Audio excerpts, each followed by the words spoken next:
ಒಂದು ಕಾಡಿನ ಭಯಾನಕ ಸಿಂಹದ ಕತೆ. ಒಂದು ಕಾಲದಲ್ಲಿ ದಟ್ಟವಾದ ಕಾಡಿನಲ್ಲಿ ಒಂದು ಬೃಹತ್ ಮತ್ತು ಶಕ್ತಿಶಾಲಿ ಸಿಂಹವಿತ್ತು.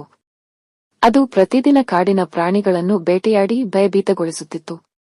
ಎಲ್ಲಾ ಪ್ರಾಣಿಗಳು ಅದರಿಂದ ತಪ್ಪಿಸಿಕೊಳ್ಳಲು ದಾರಿ ಹುಡುಕುತ್ತಿದ್ದವು.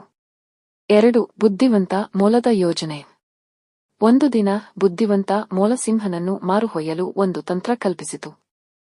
ಅದು ಸಿಂಹನ ಮುಂದೆ ಹೋಗಿ, ನಮ್ಮ ಅರಣ್ಯಕ್ಕೆ ಇನ್ನೊಂದು ಸಿಂಹ ಬಂದು ನಿನ್ನ ರಾಜ್ಯವನ್ನು ಕಬಳಿಸಲು ಯತ್ನಿಸುತ್ತಿದೆ ಎಂದು ಹೇಳಿತು. ಸಿಂಹ ಇದನ್ನು ಕೇಳಿ ಕೋಪದಿಂದ, ಯಾರು ಅದು? ನನಗೆ ತಕ್ಷಣ ತೋರಿಸು ಎಂದು ಮೊಲವನ್ನು ಎಳೆದುಕೊಂಡು ಹೋಯಿತು. ಮೊಲಸಿಂಹನನ್ನು ಒಂದು ದೊಡ್ಡ ಕೆರೆಯ ಬಳಿ ಕರೆದುಕೊಂಡು ಹೋಯಿತು. ಮೊಲಸಿಂಹನಿಗೆ ಕೆರೆಯ ನೀರಿನಲ್ಲಿ ಅದರ ಪ್ರತಿಬಿಂಬವನ್ನು ತೋರಿಸಿತು. ಸಿಂಹ ಅದನ್ನು ಇನ್ನೊಂದು ಸಿಂಹ ಎಂದುಕೊಂಡು ಗರ್ಜಿಸಿತು. ಅದಕ್ಕೆ ಪ್ರತಿಬಿಂಬವು ಗರ್ಜಿಸಿದಂತಾಯಿತು. ಸಿಟ್ಟಿನಿಂದ ಸಿಂಹ ಕೆರೆಯೊಳಗೆ ಹಾರಿ ಹೋಯಿತು.